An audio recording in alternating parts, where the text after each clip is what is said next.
anytime you talk about taxation, what you're handling, it is always very key. Yeah. So sharing my screen in a moment. Share. Just a quick catch up.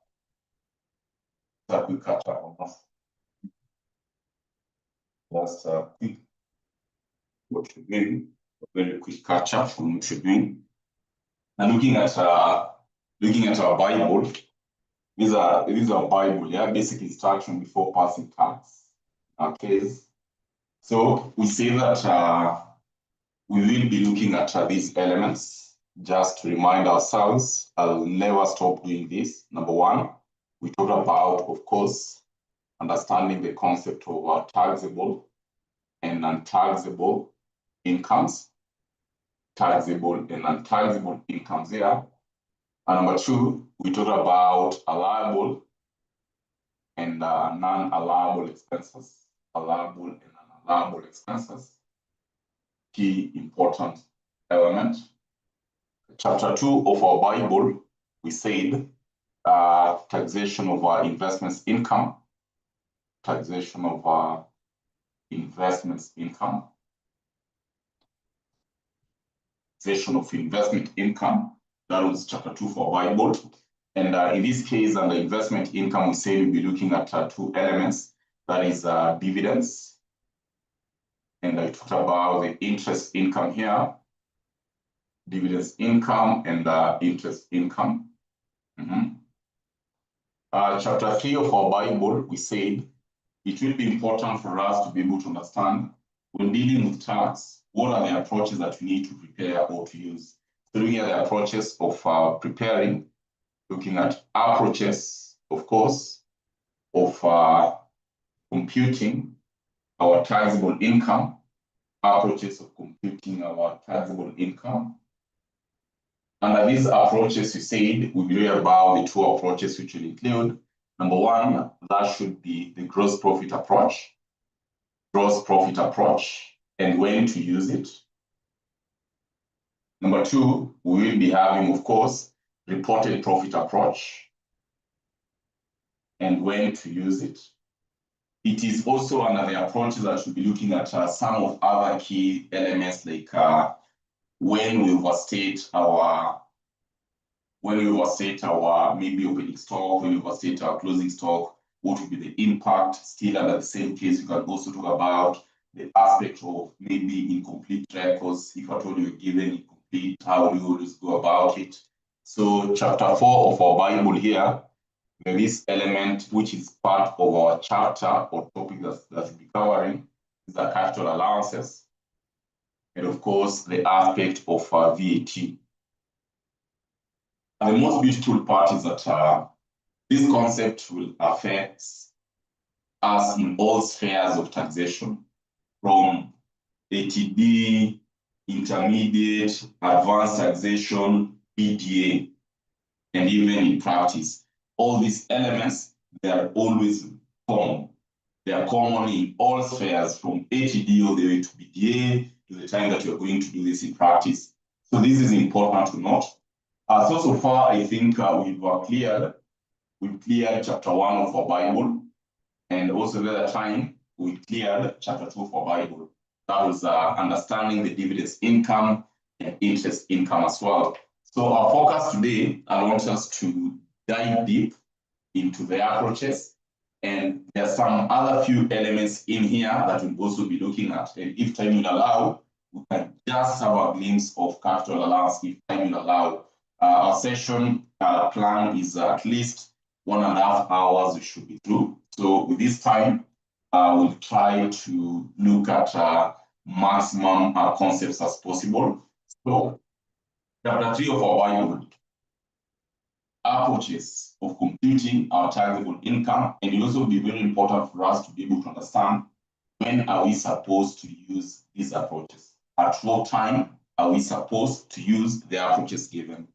So maybe also who didn't have this is important for us to have, just to mark the Bible, yeah, just to mark the Bible, just to mark the Bible. So allow me to raise this point. We are now in chapter 3 of our Bible, yeah. We are now in chapter 3 of our Bible here. All questions for tax, yeah? All questions for tax where you are required to compute taxable income will always be looking at only two approaches. There's no any other approach. Only two approaches. And the tricky part is always to know when are you supposed to use which approach. Yeah, when are you supposed to use what? Which approach. So that is what Mwalimu will clarify, and that is what Mwalimu will be giving us light in this class today. So chapter 3 of our Bible, approaches of computing our taxable income here. Approaches of computing our taxable income. Approaches of computing our taxable income here. Approaches of computing our taxable income here. See. So looking at these two approaches, we talk about two. Number one, there's a gross profit approach, and number two, the reported profit approach. So we are starting with the gross profit approach. I wish us to focus on the concept where we should be able to understand the concept. See, I am really insisting on the concept. I am really insisting on the concept. Make sure that we get the concept right. That is what Mwalimu is really insisting. Concept. Okay. Concept is very important. So when looking at the gross profit approach, what should we be able to have in mind? Yeah, what should we be able to have in mind? Just a moment here. What should we be able to have in mind? Looking at the gross profit. So in this case, what we should have in mind is that we should all go back to our normal preparation of income statement when you're looking at it on the side of accounting. Because at the end of the day, the tax profit that we should be expected to have and the accounting profit that we normally tend to have, many times we find that they might be different. So looking at the gross profit approach here, our focus is on what we normally tend to prepare when dealing with financial accounting. That is the main element that you should be able to understand when looking at the gross profit approach. So here, we are going to prepare our normal income statement, like the way we use in financial accounting, with an additional elements. And Mwalimu will guide us when is the best time to use this approach. So when using the gross profit approach, this should be the case. This should be the case. In this context, we are talking about assuming we take this company, say we are in M. Darasa Ltd, computation of taxable income, computation of taxable income for the year ended,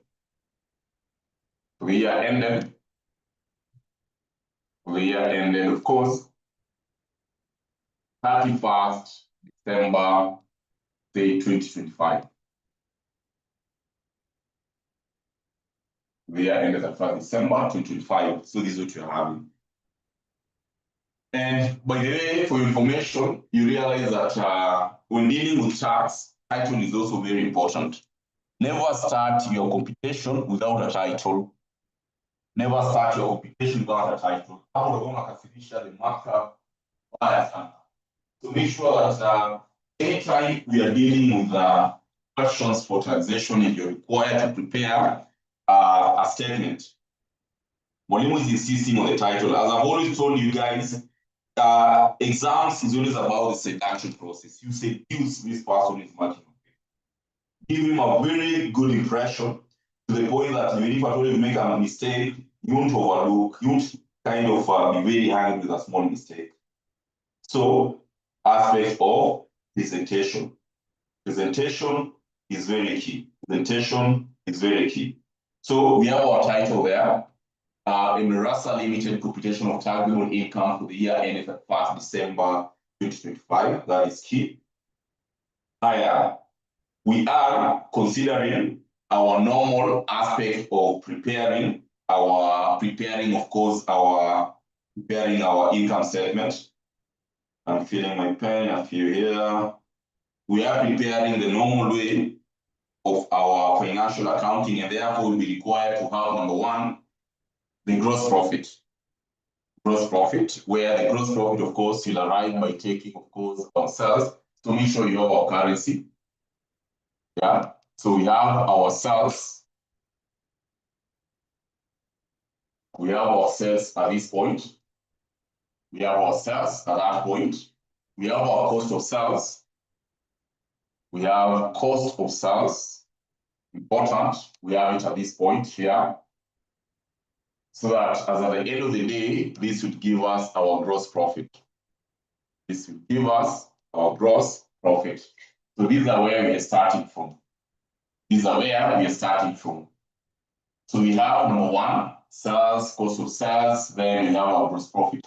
The normal way, as what we normally tend to do in financial accounting, higher.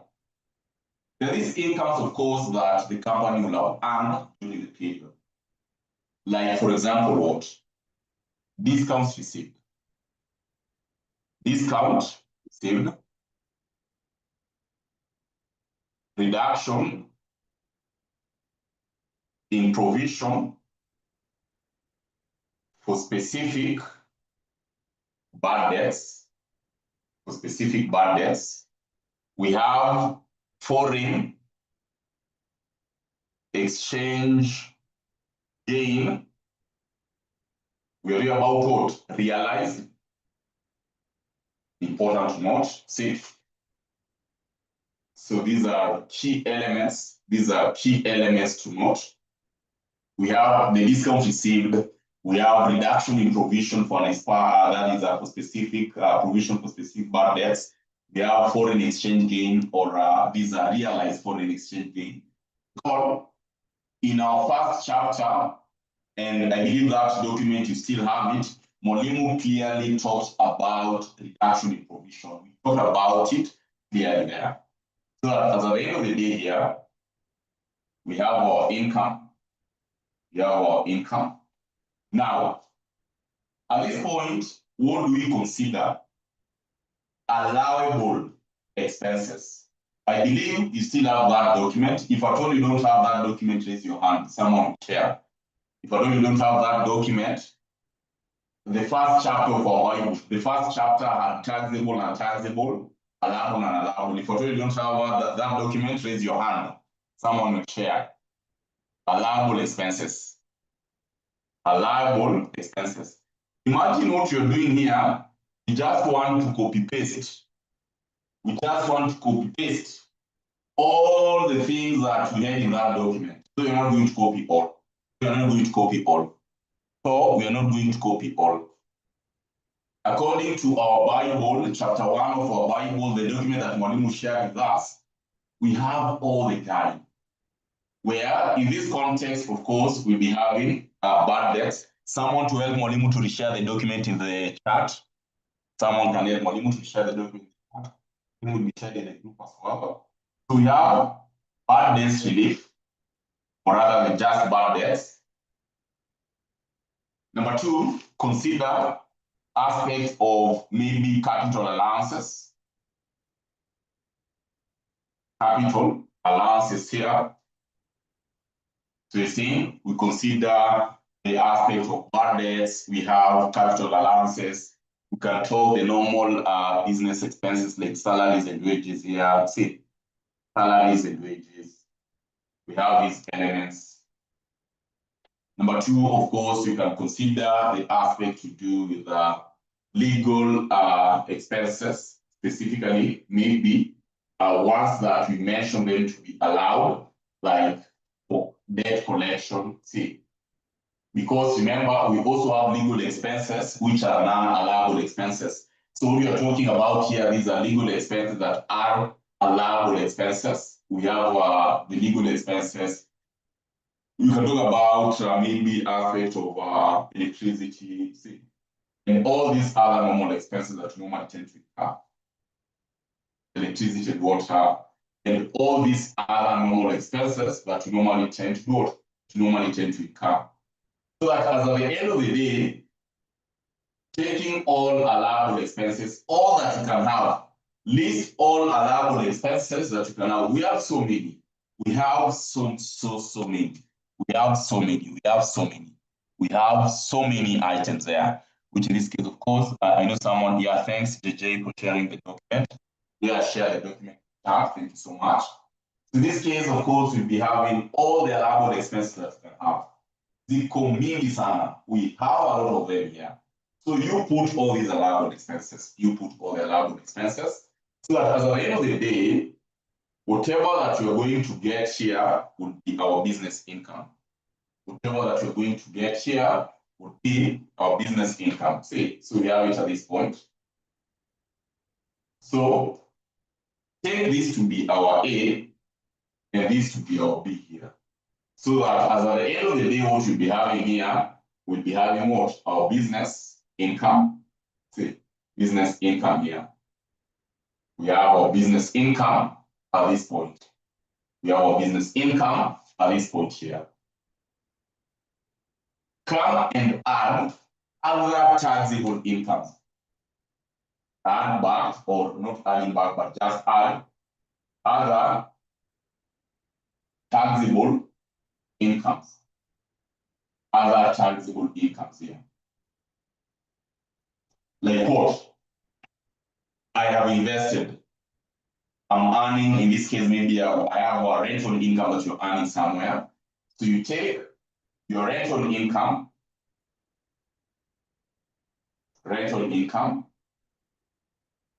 In this case, you'll be having your gross rental income, you less all allowable expenses in relation to that rental income. So that as at the end of the day, we'll be having our value here. That is the gross rental income. You deduct any expense that will be related to that rental income. And this is where chapter 2 will come in very handy. Recall, in our previous class, we talked about exempt, non-qualifying, and qualifying. We said a very important statement that when dealing with non-qualifying, these are either interest or dividends income that will be aggregated with other incomes and taxed further. So what we are considering here, these are the non-qualifying, both dividends and income. So we take dividends.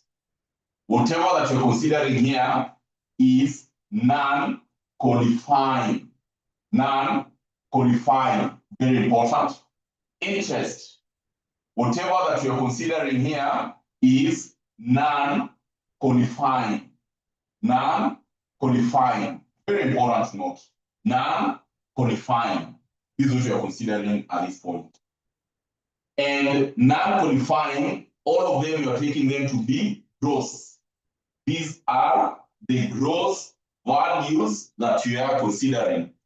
Gross values that you are considering.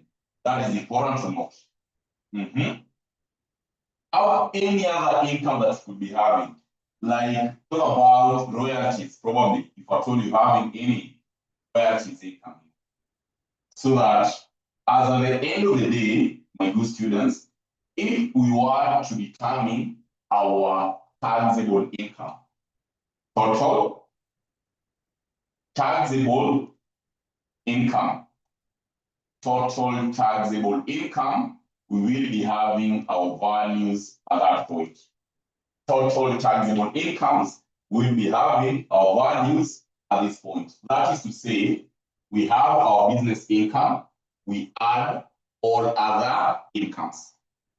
Take your business income, we add all other incomes. That is important. Why is it always very important to separate like this? Why is it always very important for us to separate?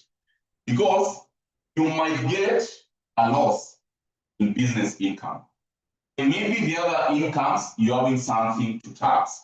So where we have a loss in business income, we find that we cannot offset a loss of a certain source with an income from another source. So it's always good to, okay, this is our business income, and this is our other income. So that if at all both of them are positive, all of them will be subjected to tax. If at all maybe you get a loss in business income, remember, you cannot tax a loss. You cannot tax a loss. That's very important to note. So here is where the big question will come in place. This is where the big question will come in place. At what point? When are you supposed to use this approach? That's a big question.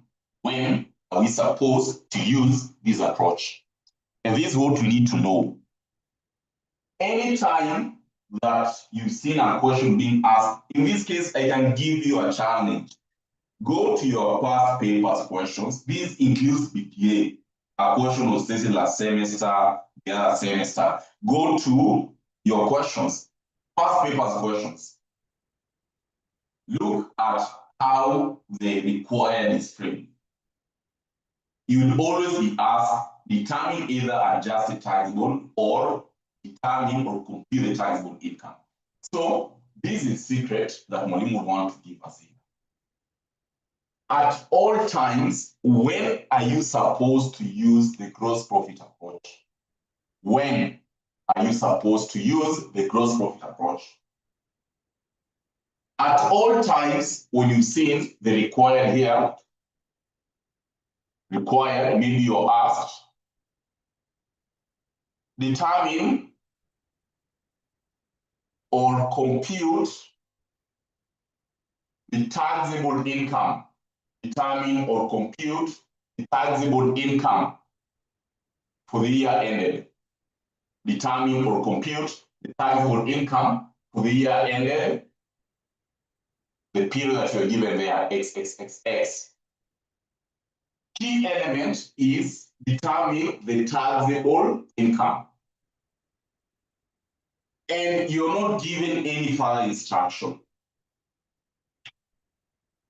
You've just been asked, determine or compute the taxable income for the year ended, and you're not given any further instruction, like maybe to start with the to start with reported profit. You're not given any further instruction. The question is, determine or compute the taxable income for the year ended this. Straight away, know very well that the approach that you are required to use is the gross profit approach. Straight away at the back of your mind, don't even think twice. Just know very well that the approach that you're supposed to use is the gross profit approach. Is a gross profit approach. If you imagine you are asked this and use another approach, yes, you might get marks, but you won't get the maximum marks. So on required, anytime you see you being asked, determine or compute the taxable income for the year ended, then you're given that period. Straight away, know very well that this good examiner wants you to compute what? Wants you to compute or to use a gross profit approach. Very important. I want us to see this with the difference with the adjusted or the reported profit approach. So this one, taxable income, we use the gross profit approach. This is the format and when you are supposed to use that. We go to approach number 2, not unless there's a question. Not unless there's a question, we go to approach number 2. Approach number 2 is very interesting. And Mwalimu will give us the concept, the reasoning behind it. The reasoning behind it. You're not just looking at the formats, but Mwalimu will give us here, what is the concept behind it? Yeah, what is the concept? What is the reasoning behind it? We're looking at the reported profit approach here. Okay, about approach number 2 is reported profit approach. Also, you can term this as indirect approach. Gross profit, you can term it as direct approach. Reported profit approach is also known as what? Indirect approach. So, this is the logic behind it. First of all, we get to understand the concept behind it. When dealing with reported, in this case, this is to say, the accountant, the financial accountant, has prepared the books. Okay? The financial accountant, there is a profit that he has given us from the books. So, you as a tax accountant, you have received these books from the financial accountant.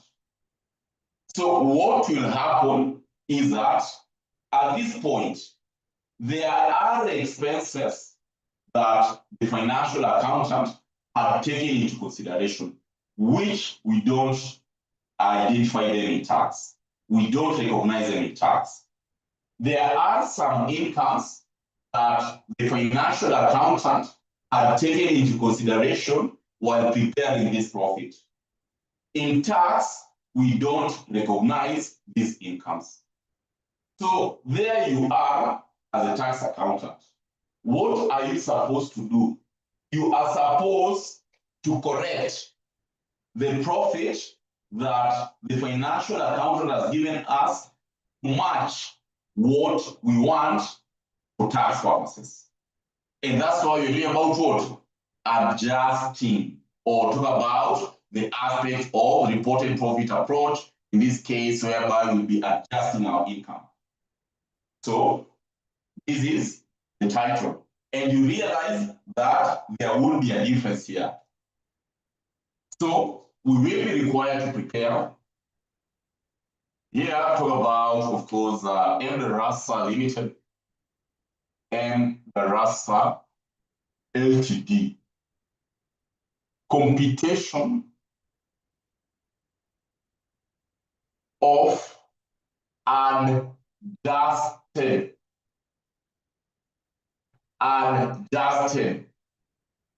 taxable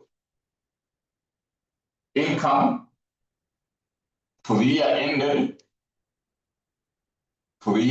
of course, for the year ended, say like 31st December 2025. Mark that very well. We are looking at computation of adjusted taxable income. This is a key point. Yeah, this is a key point. Adjusted taxable income. That is a very key point to note. That's a very key point to note. So that we should not forget our currency. Our currency must be there. Our currency must be there. So that in this case, we start by what was reported by the financial accountant.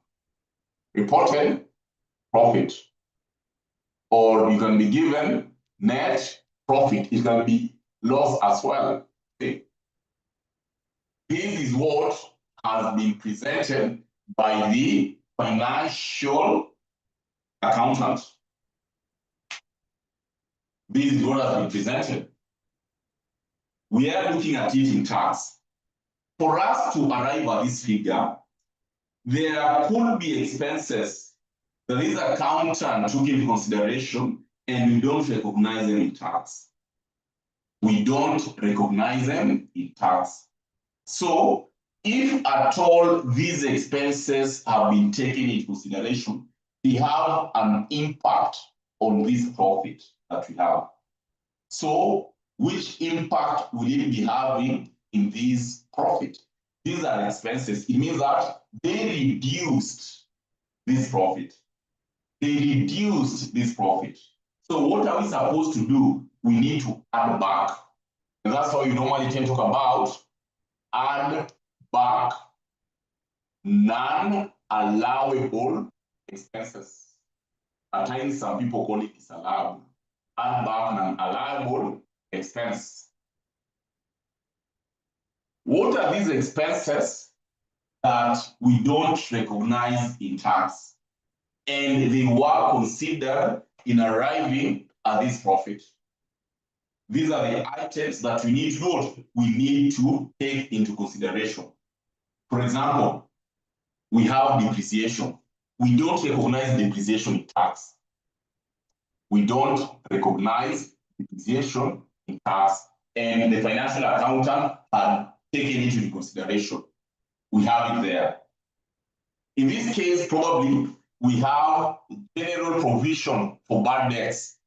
General provision for bad debts. The accountant here had considered the general provision for bad debts. In tax, we don't recognize this as an allowable expense. According to our Bible, if at all you check the notes that Monimu shared and JJ has also shared with us there, we say anytime you're having general provision for bad debts, this is an allowable expense. Talk about what? Purchase of fixed asset. Purchase of fixed assets. Mwalimu had explained about this earlier on. These are capital expenditure. We don't recognize the whole expense in tax, so we need to add it back. We could be talking about, say what, maybe in this case, we can talk about depreciation, general provision. Maybe assuming you're having a specific legal expense here, the legal expense. In this case, a legal expense like what? Breach of contract. Breach of contract. This is as a result of your negligence. That's why we are having breach of contract.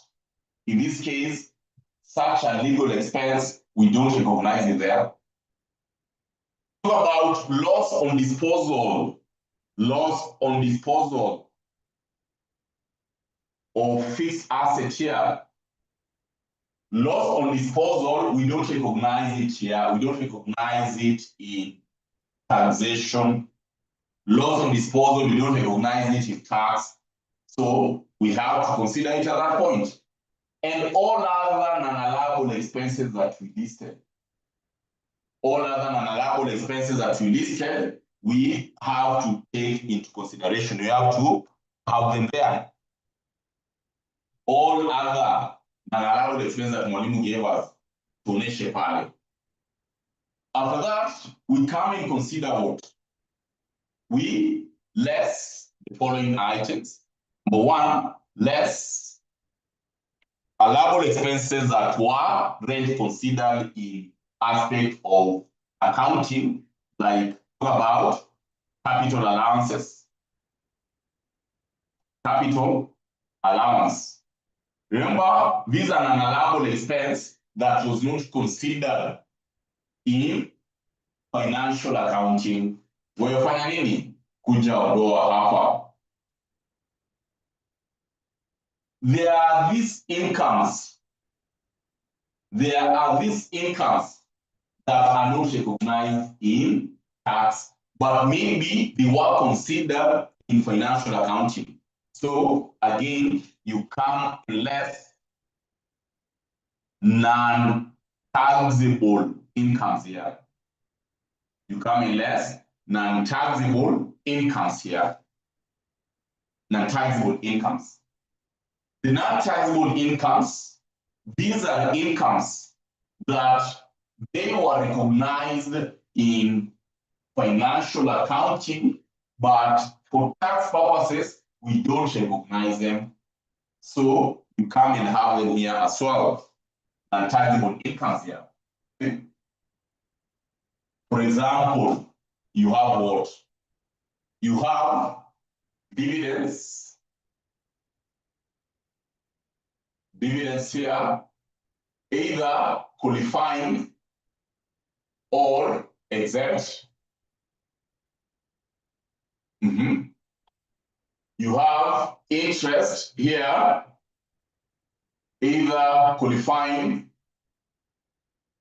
or exempt. Key elements to note. So when we talk about qualifying and exempt, I know you know what we are looking at here. So these are key to note. Consider, say, like capital gain.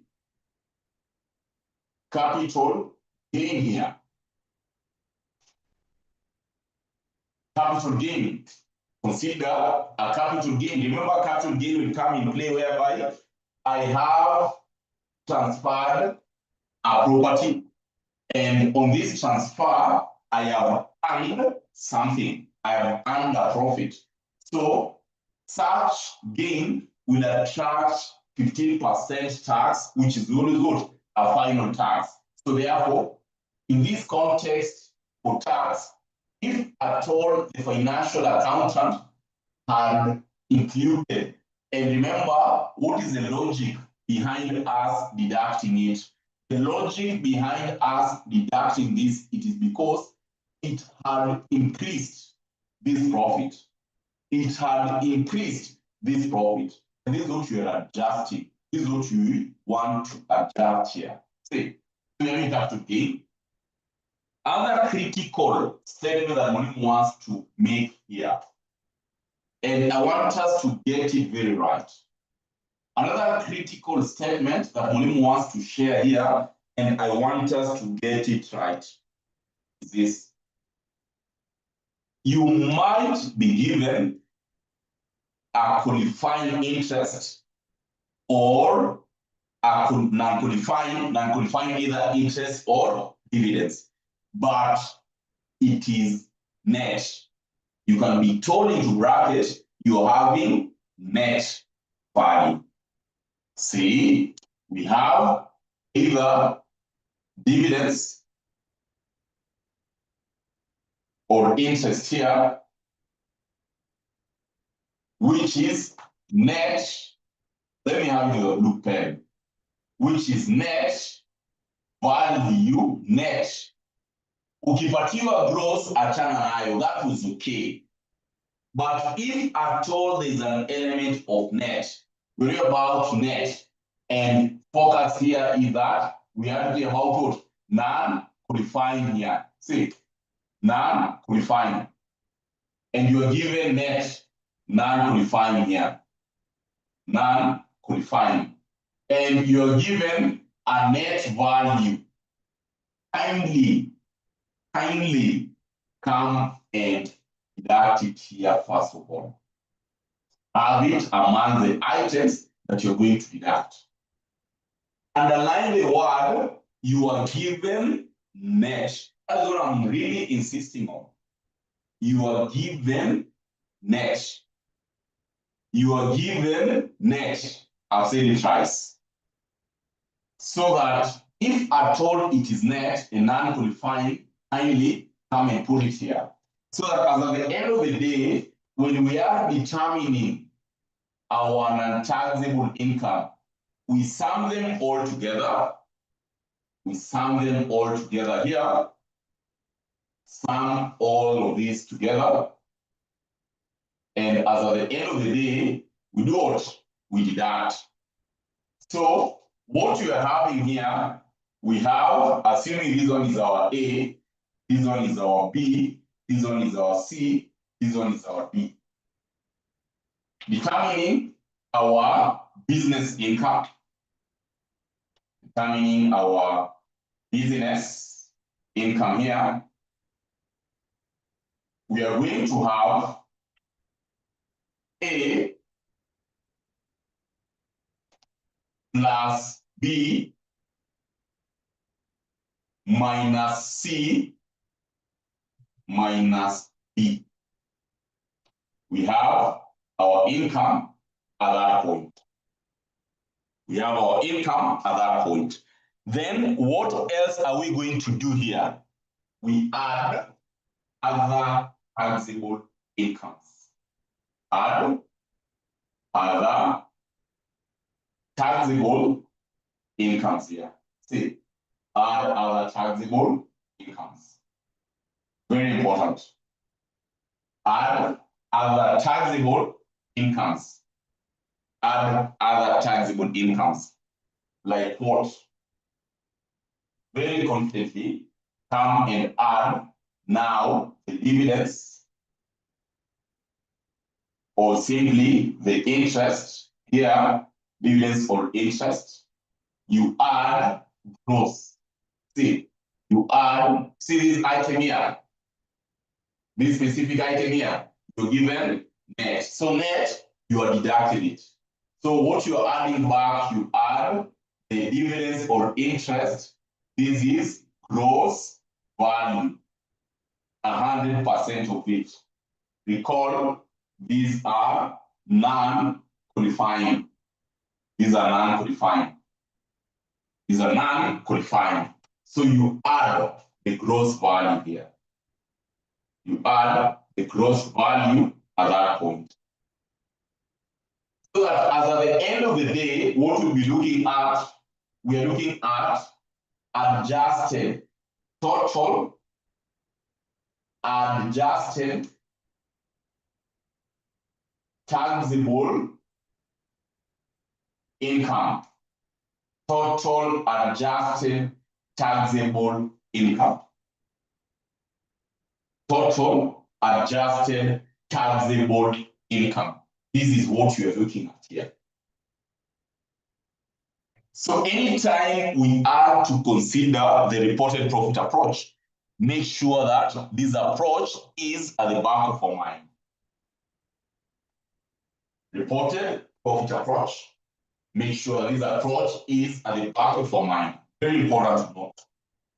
So we have it first, then we look at the question, when are we supposed to use it? We look at that key question.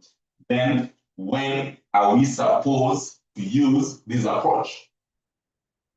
The when, how that fast. We look at the when are we supposed to use this approach? When are we supposed to use this approach? That is important to note. I can see the question there. So recall, this is the logic or this is the reasoning behind it. If at all, this amount you are given net value, the logic or the reasoning behind it is this dividends or interest is included where? It is included in this profit. For tax purposes, I don't need the net value. We need what? We need the gross value. So the reason why we are deducting, and that's why Molin was insisting, if I don't know what you give a net. So we remove the net, we remove that effect of this income here, and that is the net amount that you're given. So that once we have removed the net, the taxman wants us to disclose the gross value. So after we have removed the net, we come back and say, okay, what was included? See, this is a logic. Allow me to erase. I believe you're done at this point. Yeah. So, assuming I was given 85,000, this 85K was included here. The taxman doesn't want 85. So you remove, this is, you less 85. Because this value, you are told it is net value. The taxman wants 100%. So first of all, eliminate that 85. Then come and determine what is my gross value. The taxman wants what? 85,000 is the same as 85%. The taxman wants 100%. So what is 100%? 100% will give us 100,000. So you have removed, you have eliminated what the taxman doesn't want, and to get rid of that. So that when adding back, we add the 100 what the taxman wants to have. So in this case, we find that whatever amount that will be taxing will be 100,000. Because if you don't remove this one here and you come and add back 100, in this case, you'll find that it won't be the right computation because the taxpayer will be paying more than what he or she is supposed to pay. So the reason of us removing the net value first, then we add back the gross. Okay, is the question answered? Hey. Yeah, A is a symbol of full name. A. I believe the question has been answered there. Any other question, guys? Yeah, important. Yeah, we need tax gross, not net. That is the logic behind it. Fire. So the next important question will be then, when are we supposed to use it? The most important question will be, when are we supposed to use this approach? The when, this is important. When are we supposed to use the reported profit approach? The when. Anytime, my good students, anytime the good examiner has asked you this question, where the required is determine or compute adjusted taxable income for the year ended, and you're not given any other further instruction. Determine or compute the adjusted taxable income, and you're not given any further instruction. You're just asked, determine or compute the adjusted taxable income for the year ended, and you're not given any further instruction. Straight away, the approach that should come at the back of your mind is the reported profit approach. Straight away,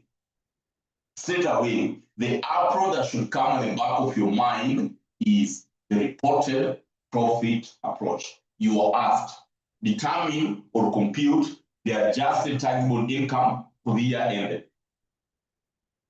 and you're not given any further instruction. What am I saying here very clearly? The approach that should come at the back of your mind is the reported profit approach. A question will be, Mwalimu, what if I am asked? Mwalimu, what if I am asked to determine or compute adjusted taxable income, and I have not been given that profit to adjust? Another question, what if you are asked to determine or compute the adjusted taxable income, and you are not given that profit to adjust? There could be possibility for such. You're not given the profit to adjust, and you're asked to determine the adjusted taxable income. How will you go about it? At that point, that is an exemption whereby you're not given this profit to adjust. Therefore, the only option would be for you to go back to the gross profit. For you to go back to the gross profit approach. That would be the only option. For you to go back to the gross profit approach. You're asked this, but you're not given any further instruction, and you're not given the aspect of the profit to adjust. Because recall, the whole idea is that there should be a profit that I'm given from the financial accounting records that is not to be adjusted. But if you are told you're not given, then what next? In such an event, you will be required to go back to the gross profit approach. Very important concepts. And this is where you might lose marks. See, this is where in tax you might lose marks. In this case, it's not that you're going to get 0, but you're going to lose marks. You see, a question maybe has asked you to determine or compute the taxable income for a certain company. Compute the taxable income for the year ended. alafu wewe unataka kwanza kutumia reported profit. If at all that question was up to 15 marks, I can tell you for sure you cannot score more than 5 marks. You'll earn a mark, you'll earn marks, but you won't maximize the marks. You're asked here to determine the taxable income for the year ended. Alafu wewe unataka kutumia the reported profit approach. If I told it was 15 marks and you use a prop that is not required, a maximum of 5 marks. Or maybe you're asked to determine the adjusted taxable income for the year ended. Alafu wewe, you want to use the gross profit. Very few marks you're going to earn. As much as tax, they are marking entries, but you find that you're going to limit yourself because you won't be having as many entries as required based on a given approach. You won't earn as many marks as required based on a given approach. That's what I'm saying. I want to talk at 0, yes, but you'll earn few marks. Because tax and the FAR, that is taxation both in advanced level, BTA, and also at this level, intermediate, you talk about a FAR. These are always the easiest paper to pass. The easiest paper that you can pass. Why? All you need to do, don't stress yourself with a lot of workings. Do you have the format right? You have the format. Insert all the direct entries that you can insert. Achana na workings, yeah? Workings could find workings after exams. So, you know here, the enemy is time. See, the enemy in that exam room is time. So, the moment you want to do, trust me, workings, to be sincere, workings will always tend to take a lot of time. But you have the format. So you know how to prepare the income statement. You know how to prepare maybe the statement of changes in equity. You have the format for aspects for maybe statement of financial position. In this context for tax, you know the approach of reported profit. You know the approach of the gross profit approach. You input all the entries that you can see because majority of the entries will be direct or require few workings in your calculator. So that by the time the 3 hours are elapsing, you'll have done all the questions. Only that the areas that requires working, probably at this point you may watch a blank, but you've done all the questions and you have inserted as many direct entries as possible. That is the secret. Mwalimu will guide us on knowledge here. Let us get all the knowledge that you can earn throughout the training process. But if you exam of kurugenzi, exam is strategy. Wewe hapo, you are in question number 1, unang'ang'ana na workings, you are on workings, alafu the examiner anasema 1.5 hours remaining and you've only done 1 question.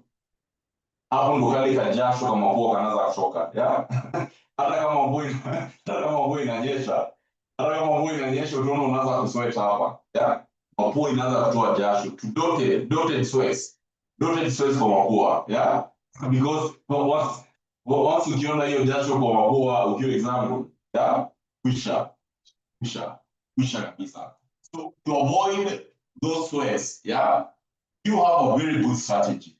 Insert all the direct entries that you can insert, and you'll be in a very good position. Let us tell you swali. Question of that, where you feel like mwalimu hapa kusema ukweli, mimi bado nataka more clarification. Be honest with yourself. Mwalimu kusema ukweli hapa, mimi bado kusema ukweli, I need more clarification.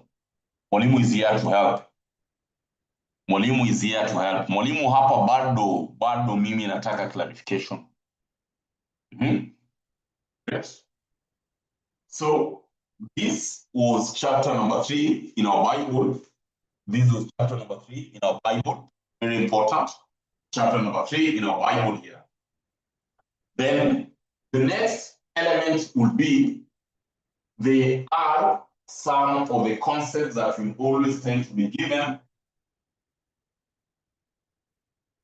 Effect of trading account items, the profits. Effects of trading account items to our profits here. See, the effects of trading account items. Effects of trading account items to the profit and treatment. See, effects and treatment of trading account items to the profit. Trading account items or trading accounting items, we are looking at the effect of the following. That will include sales,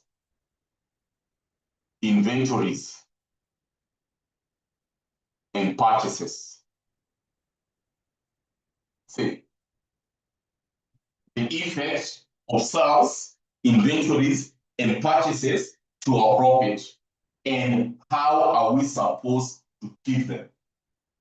And how are we supposed to treat such when we find them in our books?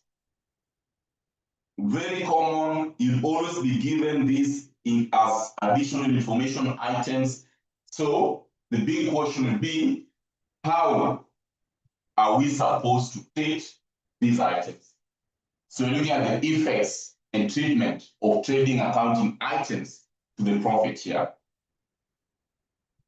And we can look at it on a very practical angle where we are going to do a very simple thing here. We have a table that will help us to summarize this concept clearly.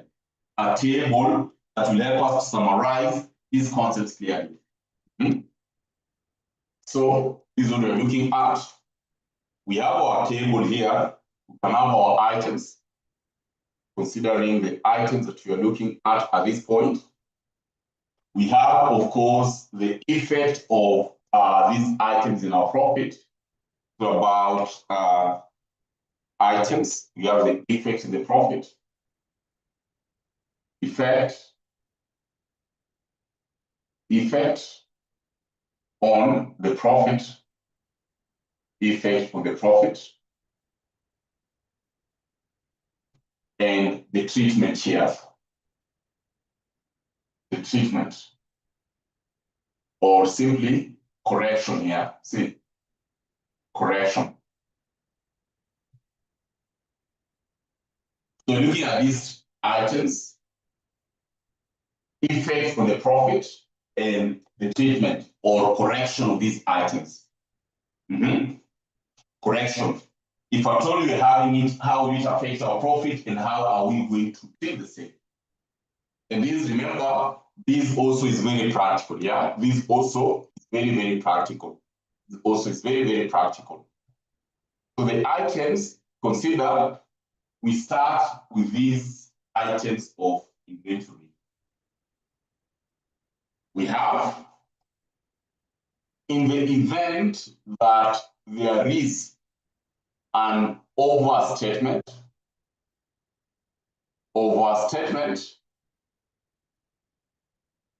of opening inventory, overstatement of opening inventory.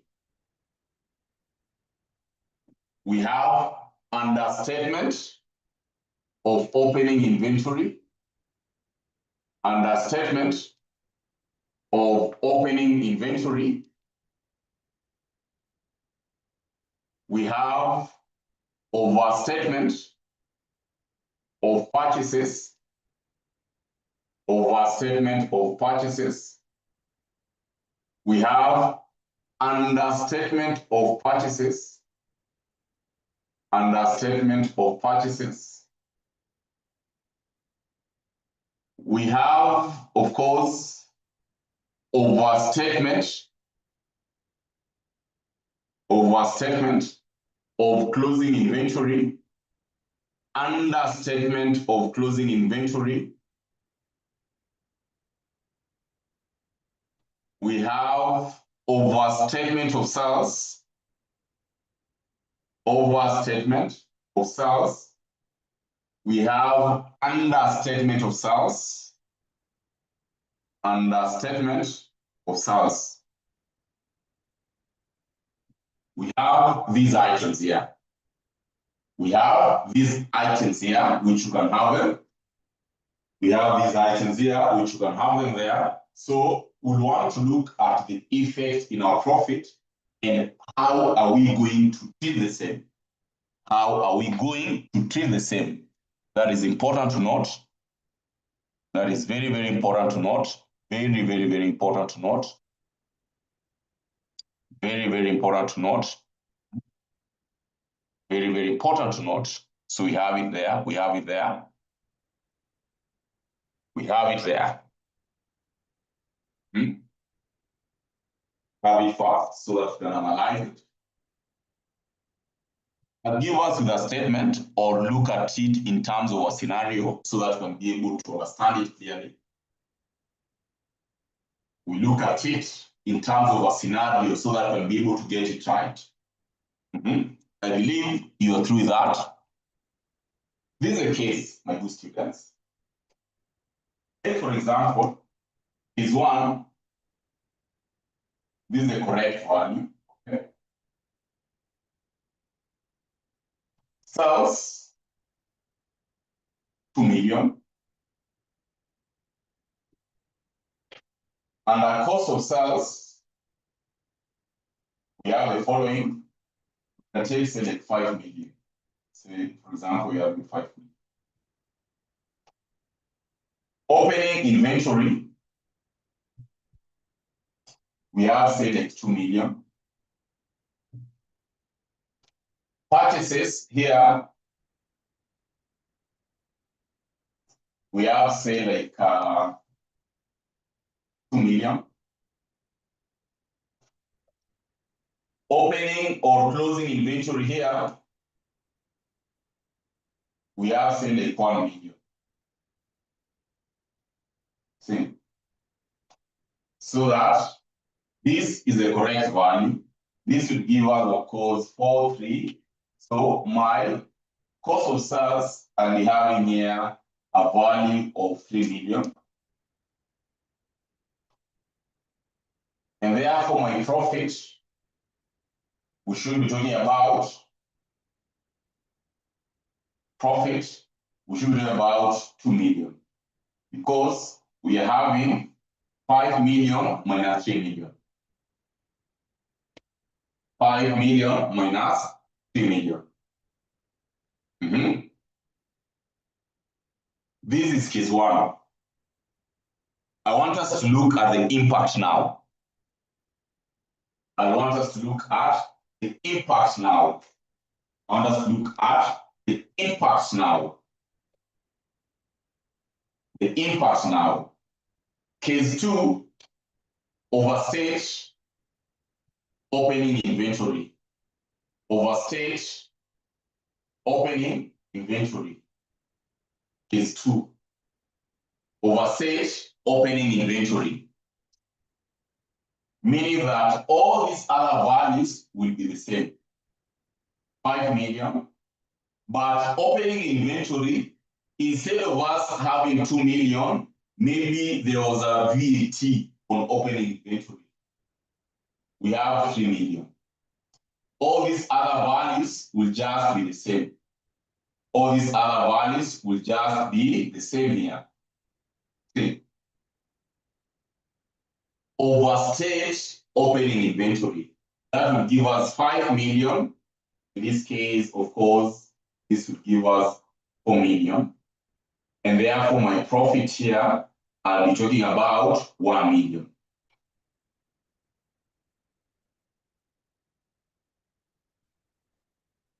We have overstated our opening inventory. We have overstated our opening inventory. Look at the impact. This is one. In this case, the correct profit should be 2 million. But because we have overstated our opening inventory, look at the impact. Our profit has been reduced. So the effect of overstating opening inventory is that we have understated our profit. We have understated our profit. So how would we correct that? In this case, that is what you're doing a moment here. We have overstated or we have understated our profit, and we need to correct it back. That is not the profit that should be there. So this is a case. This is a case here.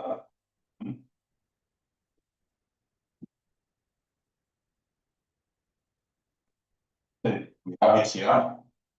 So the effect, you can see now, overstatement of opening inventory, the effect on the profit is it will understate. It will lead to understatement. This is what we are seeing here. Overstating our opening inventory, it will lead to understatement of our profit. So how do we correct this? We add the overstatement value. And when you're not following, make sure you ask Monemo. Okay. The effect of overstating our opening inventory, it has led to understatement of the profit. And for us to correct that, we will be required to add. We'll be required to add. Very important to note. Very important to note.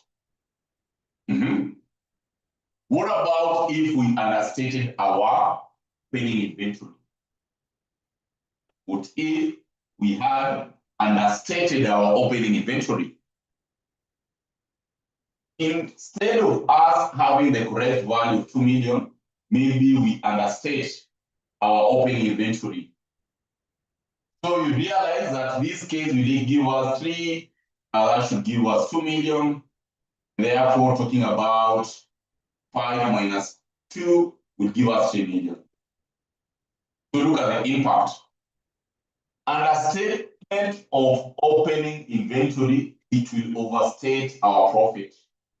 So the effect on the profit is overstatement. And how are we supposed to do correct? We need to less.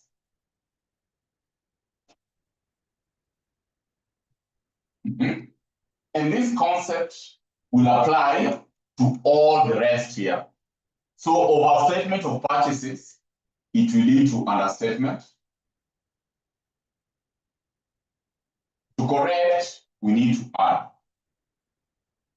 Understatement of purchases will lead to overstatement. You can use that sample that Monimo was given us to prove. We need to do it. We need to less.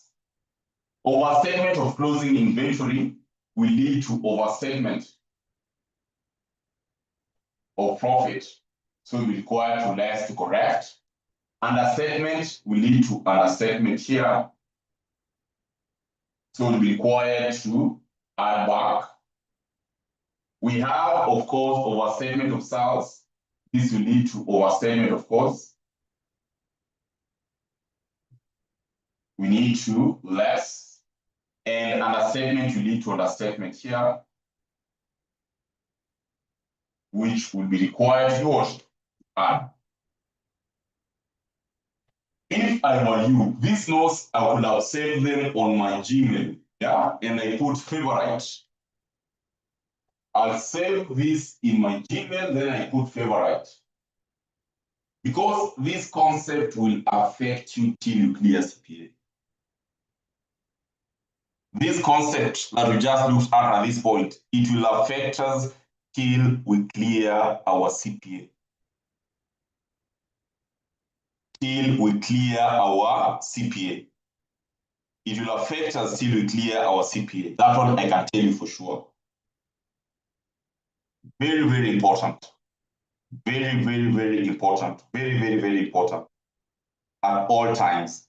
Very, very important at all times. At all times. Have it. Have it. Have it. Very, very important at all times. At all times. At all times. See, here kuna kutoka hivyo hivyo. You clear CPA when you're doing it in practice. Very important. So I need a question here. I need a question here. The last item on this chapter. This is incomplete records. Very common as well. Incomplete records. Yeah. Incomplete records. So how this fast? 2 minutes, 2 minutes, 2 minutes. How this fast? 2 minutes. 2 minutes, 2 minutes. How this fast? 2 minutes. 2 minutes, 2 minutes. And when you feel your question, make sure you ask. Make sure you ask. Make sure you ask. Make sure you ask.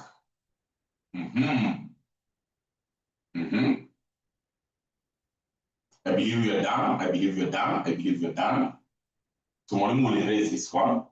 I'm erasing this part. So talk about incomplete records. Yeah. Incomplete records here.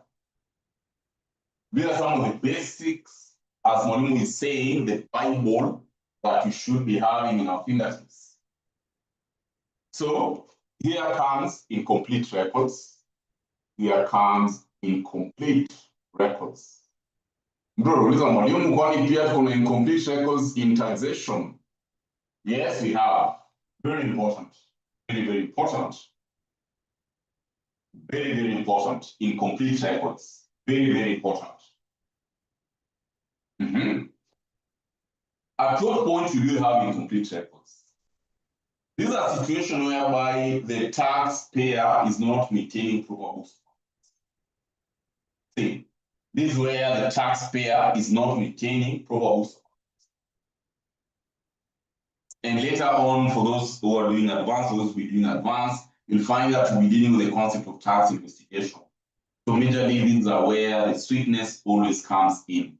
See, incomplete records. We are looking at a situation where taxpayer is not maintaining proper books of accounts. And as such, there are 3 items that will always be affected. And these would be, talk about number 1, we have our sales item. Number 2, we have our purchases item. And number 3, we have our cash bank. What will always be affected here. And for partnership later on, of course, you'll find that these will always come with the aspect of your knowledge of current accounts and capital account. See, this is basically if I told you to jump deeper into the partnership part, but majorly these 6 we have what? Sales, purchases, cash. These are important. I think was it last? It was last sitting, I think. Last sitting but one. Yeah. On our wakurugenzi wa advanced taxation waliona current account, yeah. Kila mtu alikuwa anaangalia on the heavens. Yeah. Everyone was looking at the heavens. Easy ni mtu gani jameni? Easy ni mtu gani jameni? Remember, this is a question I think for that one was in advanced level. You are tested on the current account. So it is just important, yeah, for you to make sure that you have all these concepts right. Major concepts, we're looking at the 2, the 3, sales, purchases, and cash for bank, which is key to note. One thing are sales. And by the way, you'll find that these concepts, by the way, they are very easy. Concepts are very, very easy. So we start with the aspect of sales. When looking at sales, what we will be focusing on is that we need to understand that to determine our total sales, I'll always be talking about the cash sales here plus the aspect of credit sales. See, this will give us our total sales. Cash sales plus the credit sales. Cash sales plus the credit sales will give us our total sales. Cash sales will be having two items. You'll be having banked plus unbanked cash sales. When you read about banked cash sales, is that probably we made some cash sales and instead of us banking, we expense them on the normal operations for business. So that in this case, if I told maybe we made a sales of say like 1 million, I banked say like 600,000, whereas the 400,000 we used it in paying expenses, normal expenses in the business. See, but they are part of the cash sales. That's why we're saying for us to determine our cash sales, you read about the banked plus unbanked cash sales. Very important. This is a concept here. Many times you might not be given the credit sales. You might not be given the credit sales. So if at all you're not given the credit sales, then what is the next step that we need to do? The next step, if at all you're not given the credit sales, is upon us to prepare what we usually refer to as what? The sales ledger control, or the aspects of our receivables ledger control account. So to determine the credit sales here, if not given, we will be required to determine or to prepare here a sales ledger control, sales, or simply receivables ledger control account. We will be required to prepare the sales or receivables ledger control account. And this is what we need to have our T account. We need to have our T account here. We need to have our T account. We need to have our T account, which will help us a lot. We need to have our T account here, very important. T account for receivables, for sales ledger control account. I'm not giving you a break, but you're almost clear in here. So in this case, we should be talking about balance breakdown,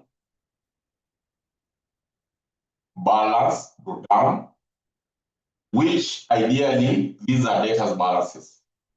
Again, see, this is taking us back to Alice, yeah? For Alice, we said Alice will always be our guide, all through, yeah? And we say that all of us as accountants should always be in love with Alice, yeah? So again, using Alice here, Alice will always guide us. So if at all you're in love with Alice, you're good in accounts. Yeah? If at all you're in love with Alice, you're good in accounts. If at all you're in love with Alice, very good in accounts. Yeah? If you're in love with Alice, you're very good, very good. All of us should be in love with Alice. I hope kila mtu hapa anajua Alice ni nani. Ndio? Everyone hapa anajua Alice ni nani. Is there anyone who doesn't know Alice? Alice? Nani ajui Alice? Come on, be honest with yourself. If you don't know Alice, yeah, raise your hand. If you don't know Alice, raise your hand. Be honest with yourself, yeah? Go honest with yourself, yeah? If you don't know Alice, sema tu sema kweli mwalimu mimi hapo ukisema Alice, kama inaweza sema hivi Alice and maybe we are in faith hapa. Faith anauliza mwalimu for love na Alice. All of us must always be in love with Alice, because for us to be very good in accounts, yeah? For us to be very good in accounts, you just have to fall in love with Alice. Yeah? You have to fall in love with Alice. So remember what is Alice? We say that just for a guide, this will help you in financial reporting, this will help you in FR, this will help you in tax, all through, right? So he's saying you have to be in love with Alice. Why? Because anytime you're talking about Alice, here, this Alice. Number one, A, these assets. These are liabilities.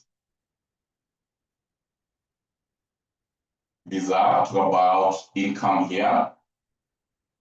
We have in capital and we have in expenses. See, we have in expenses here.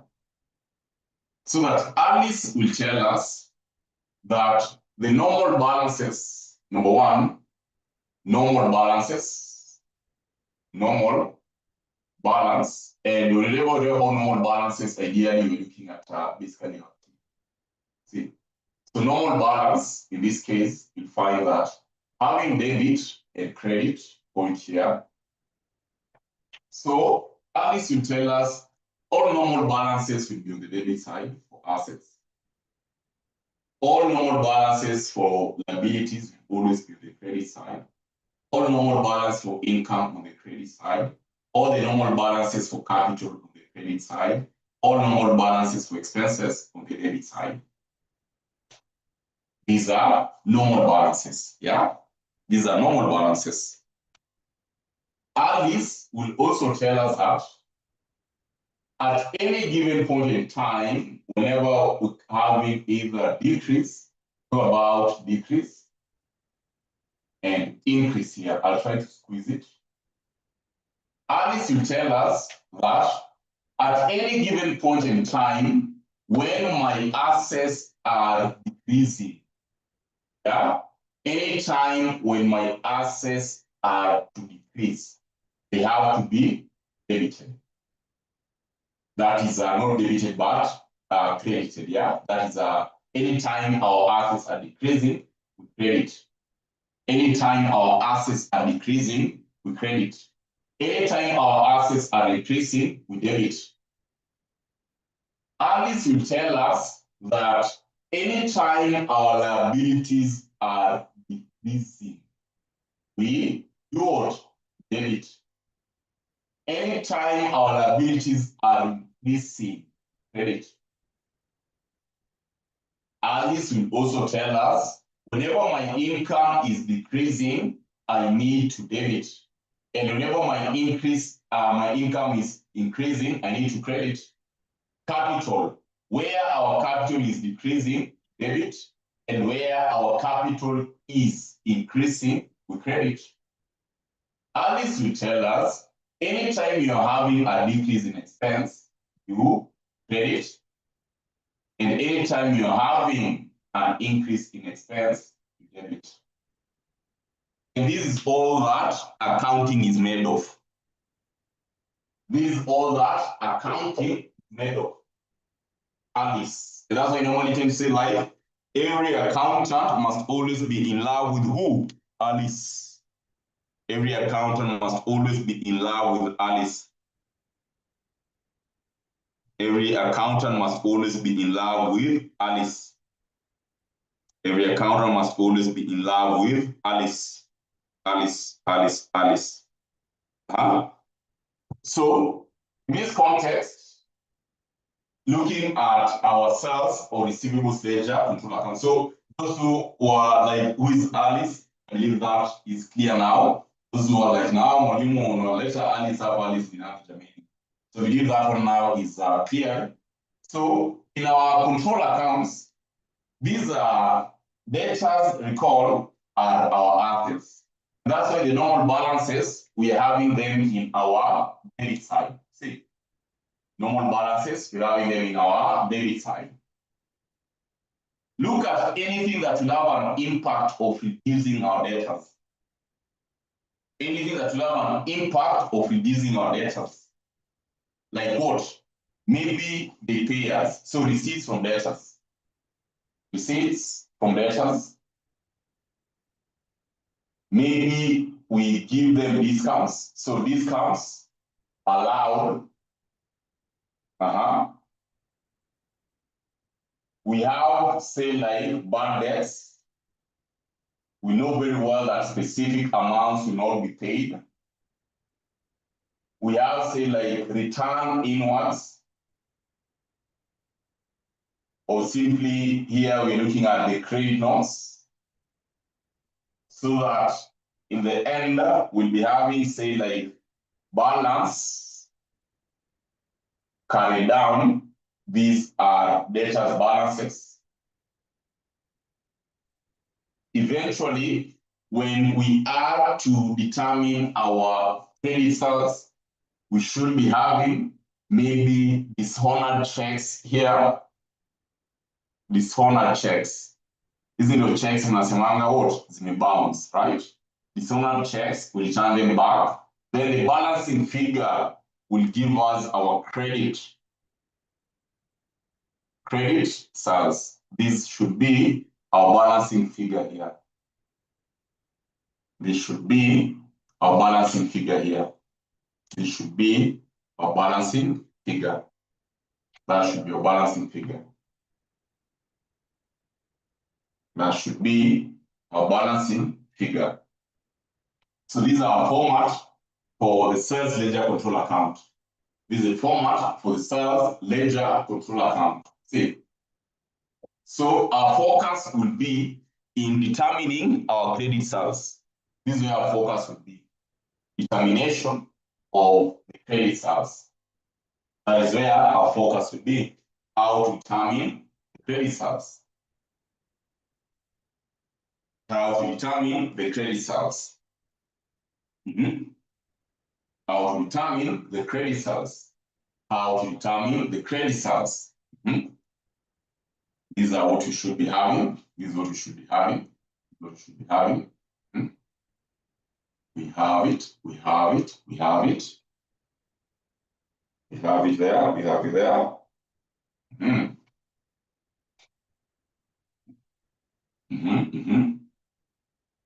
So the question will be, when is the best time, or when will you know you're supposed to prepare the receivables control account?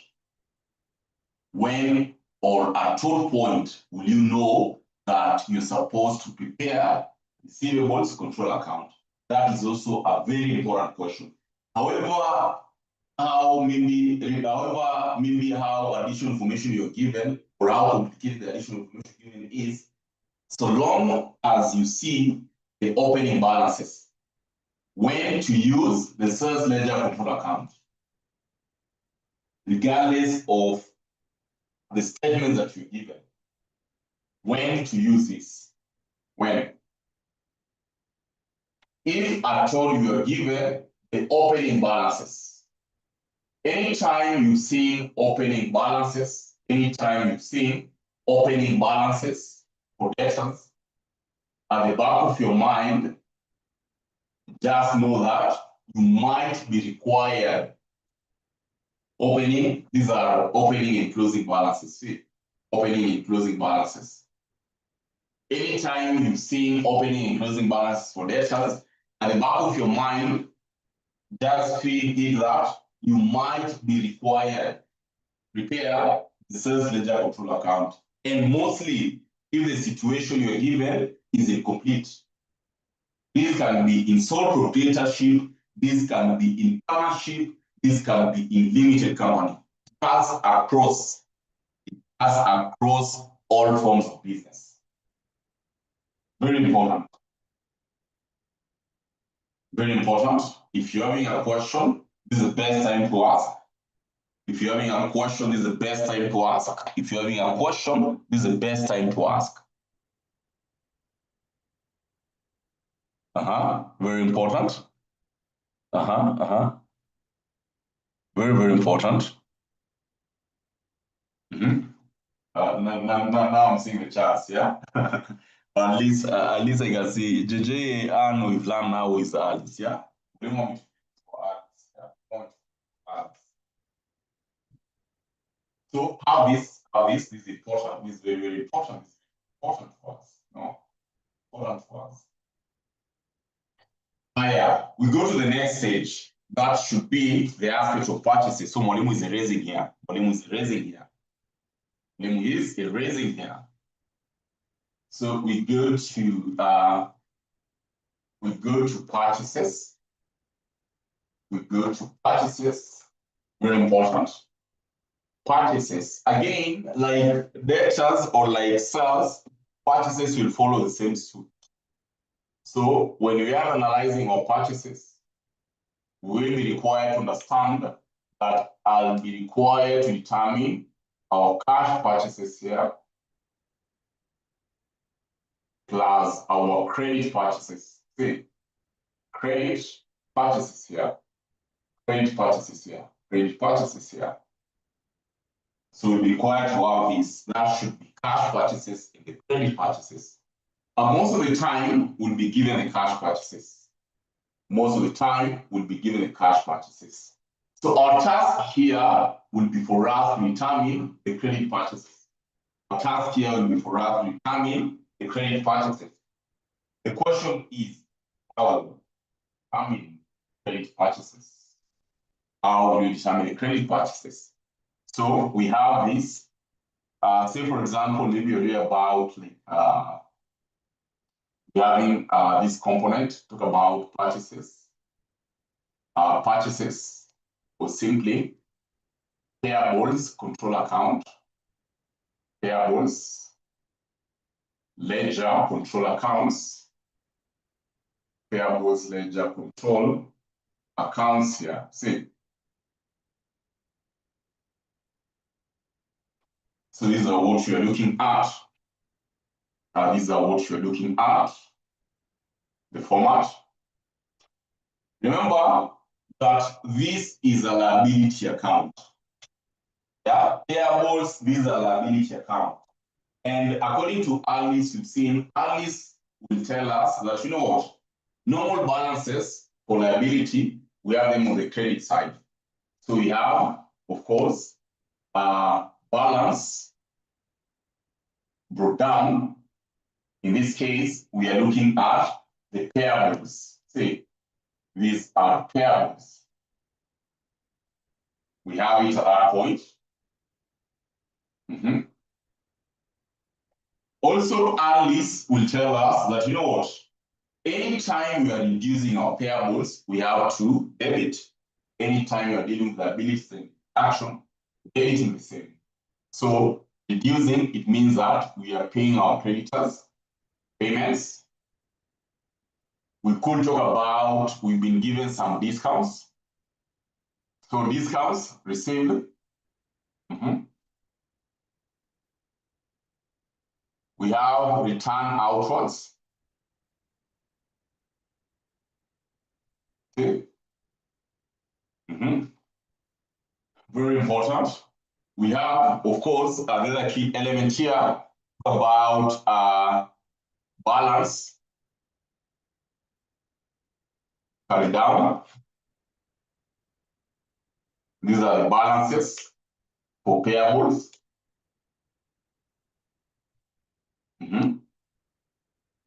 And finally, now looking at our balancing figure, which would be our credit purchases here. See, this is balancing figure. Credit purchases being our balancing figure. Credit purchases being our balancing figure. So in the end, we'll be talking about what?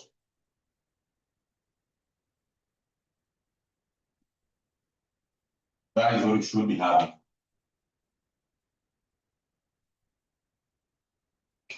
That is what we should be having when it comes to our ledger control account. When it comes to our ledger control account, that is what we should be having. That is what you should be having here. That is what you should be having here. Have it fast, have it fast, have it fast. Have it fast, have it fast, have it fast.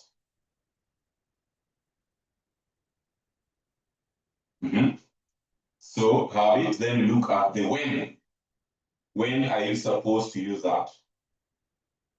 When are you supposed to use that? When are we supposed to use this? When are we supposed to use this? Very important. The when. when.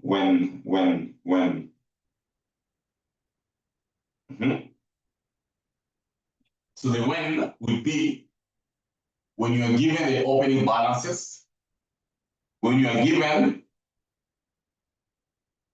opening balances, when you are given the opening balances for payables, opening and closing, of course, opening and closing balances for payables.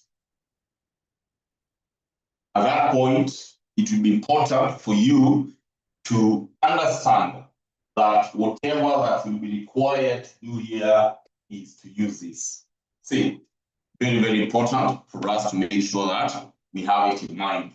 For us to make sure that we have it in mind. So with this, then you'll find that other than the capital allowance, which is a topic on its own in VT, which is a topic on its own, by this point, if at all you're given any question for tax, it should be very easy to handle. Because everything that we'll be doing, will just be repeating the basics. We'll just be repeating the basics.